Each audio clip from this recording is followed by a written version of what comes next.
What's going on, guys? Back again today with a surprisingly exciting pistol, the Springfield XDM Elite Compact 10 mil.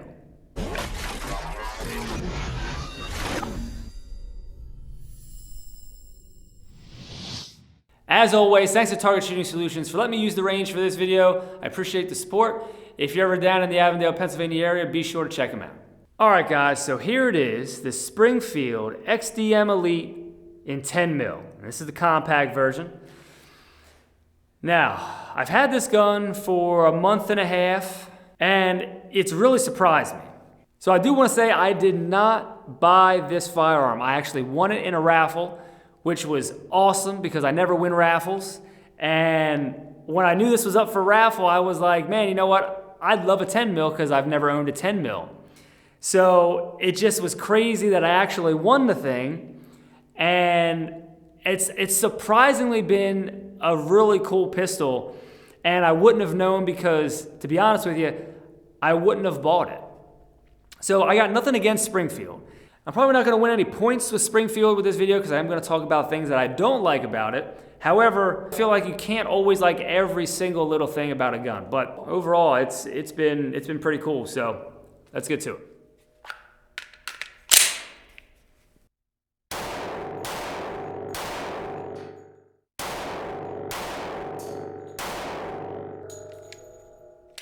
All right, so just to compare the two, what I have here is a factory version that comes with the Hex Dragonfly, and then my version of it here. So after I got this pistol, I'm holding it, and it was this version without the Hex Dragonfly.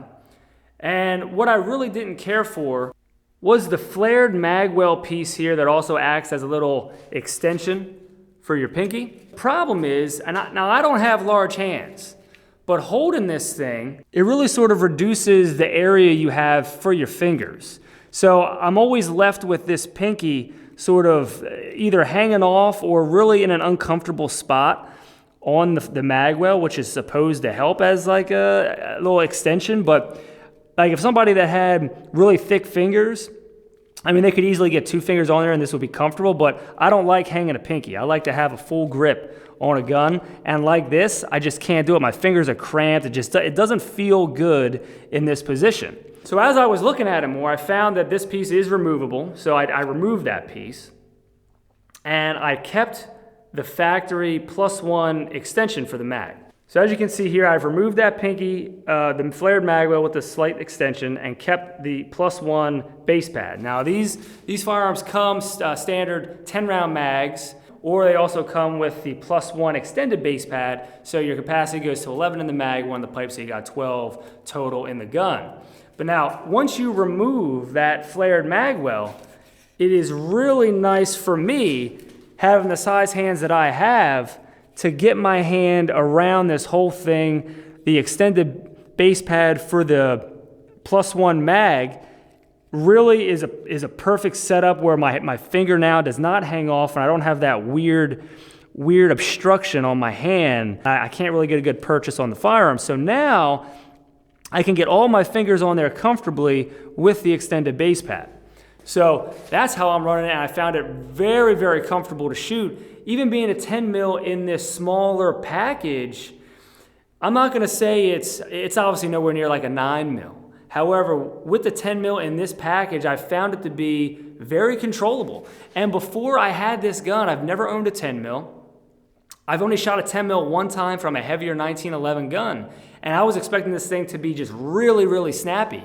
And it surprisingly wasn't. I mean, it is snappy, don't get me wrong, but very manageable. It's not like, oh my God, I don't like shooting the thing. I mean, I've started to carry this gun because I've liked it so much. Surprisingly, it's really surprised me. Another thing we're gonna talk about is the Hex Dragonfly that you can get on some of the models from the factory. Now, not saying anything bad about the optic because I've never used the optic, right? But it's big. I mean, it looks like a brick on top of this thing to me, and I just don't like the look of that. I don't like the aesthetics. While I'm sure it is a great optic, it just is very big and it's very bulky, and you're not getting that much bigger of a window than a smaller optic. So it's really, you're just getting extra bulk from the frame of the optic that's, it's very thick. The whole thing is very chunky.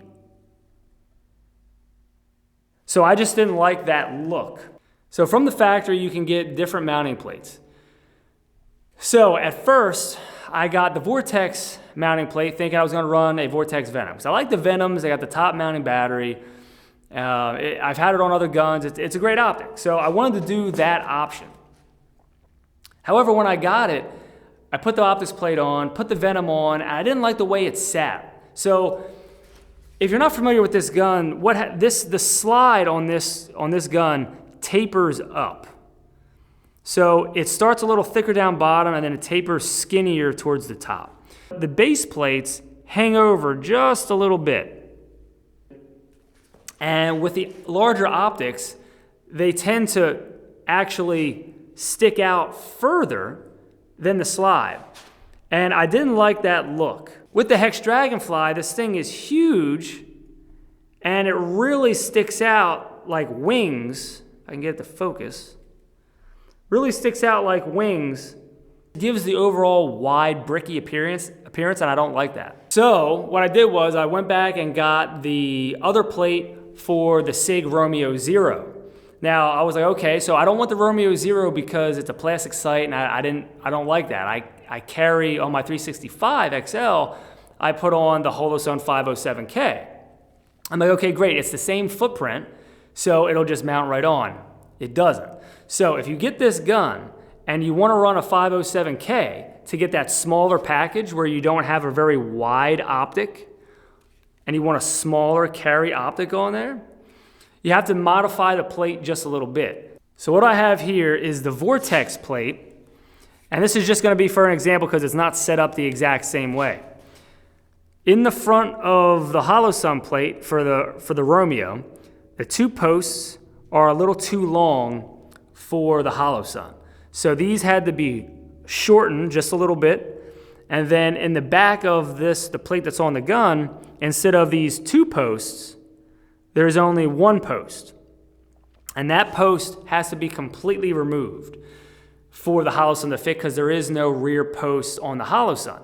So the plate you get will have 3 posts. It'll have 2 in the front and 1 in the back. So you have to shorten the top front post and remove the bottom one. If you don't shorten the top 2, you have a gap between the optic and the plate, which obviously you don't want. So if you know somebody with a machine shop that has a mill, but once you do that, it's great because it just goes right on. Now, things I don't like about the gun initially. Things I initially didn't like about the gun was the grip safety. I've never owned a gun with a grip safety, so I'm like, I don't need that. Like, I don't even use a manual safety most of the time because I know how to operate a firearm, so I'm not concerned with having to flip on and off a safety. But if I'm being honest, I don't even notice that there at all. When I pull the gun out of the holster, or if I'm at the range, I just pick it up off the bench to shoot, I don't even notice that I'm activating that safety. I just pick the gun up to shoot, and I just fire normally. Nothing is different about it. So it's not like I feel it or it bothers me. Once I'm holding the gun, it just sort of disappears and I don't feel it. So not that it was a deal breaker for me originally because I wouldn't have purchased this gun, but having it's not an issue. It's not an issue for me. Another thing I want to talk about is in the back here, where the striker plate is, you can see this Grand Canyon of a gap between the end of the striker plate and the rest of the slide and the frame. So I did some digging around online, and it seems that the tolerances are just too close for the end-line spec on the rotary girder. Specs on the end line for the rotary girder. So it seems that just from doing the research, this thing here, there's nothing you can do. I've looked for aftermarket, just blank plates to block that out and to just get rid of that space. But from what I've found, and if somebody knows, let me know in the comments where I can find one that actually works, because from what I've read on the forums, they can't because of things going on inside here where they could not make the plate come all the way down. Now, the downside to this is one of the things I don't like about the gun is, I'm carrying it. I don't plan on throwing it in dirt, water, sand, any of that stuff. But that is a really, really big hole. That is a very big hole for anything to get in. Who knows if it'll cause an issue, but I can't believe that gap is so large. I mean, it's huge. Every other gun I have, including the VP9 series guns where you can get a blocker plates, there is no gap. I mean, they're sealed. The 365 XL, it's sealed. This is just a very, very, very big opening into the gun, which, again, could cause an issue. Really, that's the main thing I didn't like about it. We are clear here, empty gun, but I will show you that with the striker. So it's just exposed like any other striker would on a gun, but I just don't, for some reason, this setup, I'm not a fan. And maybe it's because I'm used to the VP9s, whereas this one is just poking out the back, and I don't know. It's just a little quirk. Like I don't like that. I don't know. It's weird. It kind of bothers me. I don't know why, it just does.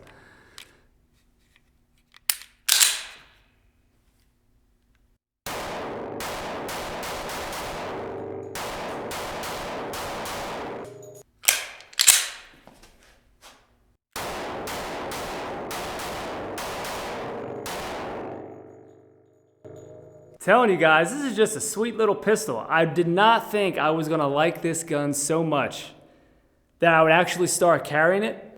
And I've been carrying this thing for a while now, and man, it's just a great gun. I'm really surprised how much I like this gun. I can get the 507K on it with a little bit of modification to the plate. I love that with the extended mag, I can get all of my fingers on the gun, so it's no issue as far as shooting it and being comfortable. Being a 10 mil, it is snappy.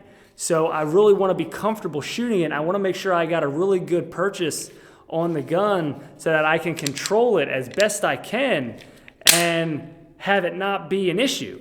And with those little changes, by removing that flared mag well, leaving on the extended +1 magazine base plate, it just really, for me and my size hand, it just works. I like it. I really like it. I carry it now. I carry it every day. It's been a great shooter, man. So I'm saying, if you're on the fence, you're not sure if you have access to one, get it. If I've talked about the things in here that maybe you had concerns of, or maybe you didn't even think about and didn't know about, like the big old canyon in the back there, entrance into the gun, if that's an issue for you, then that's an issue for you. It hasn't been an issue for me yet. I don't like it. I don't know if you can actually change that. I don't think you can. I will say that I'm gonna throw in some photos side by side of a few optic options. I put them side by side to show you the size differences in comparison on a table. So looking at them here, you can see that the 507K is the smallest option, and I just think it fits this gun. It's not too wide, doesn't hang off. The 507C hollow sun option, I tried that. It was a different plate, but I just sat it on here, and it just felt big. Like I didn't need it. And the window size, I wasn't gaining very much window size over the 507K. I was just gaining that solar panel, and I didn't need it. So I went with the 507K, and it's just been great so far. So, all right, guys, so that's it. Tried to be a quick video, went over the things I do like and I don't like, and how really this turned out to be a great gun. It's very surprising to me. I did not think I would love this pistol so much that I would leave the 365 XL and carry this, a larger gun over the XL, which the XL is great. I love the XL. Shoots great. I love everything about it. But I really switched over to have a 10 mil and be comfortable to carry and have a small optic on it and have it fit my hand and shoot nice. I'm surprised. Believe me, I'm surprised, but I did it, and see how it goes. So all right, guys, thanks for watching. Don't forget Steve MP5 on Instagram, and I'll see you next time.